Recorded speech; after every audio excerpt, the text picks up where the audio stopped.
Hello guys, আসসালামু আলাইকুম। সবাই কেমন আছেন? আমি খুশির আম্মু। আজকে আমরা একটু বাইরে গিয়েছিলাম। আসার পথে আমরা একটা সারপ্রাইজ প্ল্যান করেছিলাম। এত ভিড় ছিল, আমি হাঁটতেই পারছিলাম না। কি প্ল্যান করেছিলাম সেটা পরে বলছি। তো মা, আমি, ছোট আর আমার মেয়ে আমরা আজকে শপিং এ গিয়েছিলাম। শপিং করলাম। মেয়ের জন্য জামা, বোনের জন্য জামা, মা বাবা সবার জন্য গিফট কিনে আমরা বাসা আসছিলাম। আসার পথে ভাবলাম যে সারপ্রাইজ গিফটটা নিয়ে নিই। তো আমরা আসছিলাম আর মা বলছে তাড়াতাড়ি আসো। তো আমি, আমার বোন, মেয়ে আমরা সবাই মিলে গেলাম একটা ফোন কেনার জন্য। লোকটি আমাদেরকে ফোন দেখানো শুরু করলো। একটার উপর একটা দেখছিলাম, আমার পছন্দই হচ্ছিল না। তখন আমি রাগ করে বাইরে চলে এসেছি। যার জন্য সারপ্রাইজ, তিনি অ্যান্ড্রয়েড ফোন ইউজ করতে চান না, সবসময় ছোট ফোনে ভালোবাসে। আমি ঠিক করলাম যে আচ্ছা ঠিক আছে, তাহলে ছোট একটাই নেওয়া যাক। তো দেখছিলাম বিভিন্ন মডেলের ফোন দিচ্ছিল, আমার কেন জানি পছন্দ হচ্ছিল না। বড় সাইজের ছিল, ছোট সাইজের ছিল। যাই হোক, শেষে একটা ফোন পছন্দ হলো এবং সেটাই আমরা প্যাক করে নিলাম। আসলে ফোনটা আমার বাবার জন্য নিচ্ছি।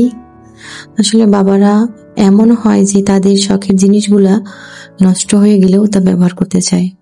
বাবারা সবসময় এমনই। তো আমার বাবার ফার্স্ট ফোন হারাই গেছে। সেকেন্ড ফোনটা ট্রেনে চুরি হয়ে গেছে, পকেট মানি ব্যাগ সহ চুরি করে নিয়েছে। থার্ড ফোনটা আব্বু ইউজ করতেছে এখনো। আর এটা হচ্ছে 4th নাম্বার ফোন, যেটা আমি গিফট করব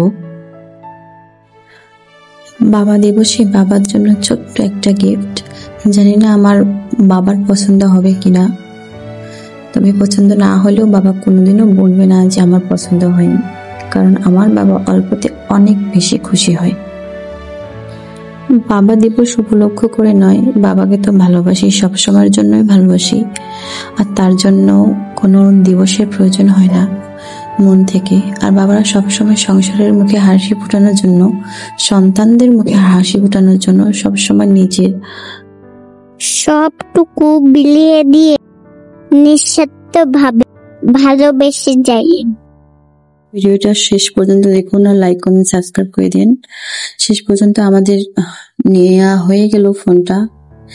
আমার সারপ্রাইজ থাকলো না। আমার মেয়ে আমার বাবা অফিস থেকে আসার পরেই সঙ্গে সঙ্গে দৌড়ে গিয়ে বাবাকে দিয়ে দিয়েছে। বাবা দেখে তো অবাক হয়ে গিয়েছে, বলতেছে কি ব্যাপার, এগুলা কি? তারপরে তো আব্বু ওপেন করা শুরু করছে, বলতেছে এটার কেন দরকার ছিল, আমার ফোনটা তো আছেই। তারপরে খোলার পরে এখন আপনারা দেখতে থাকেন আব্বুর রিয়াকশনটা কেমন হয়।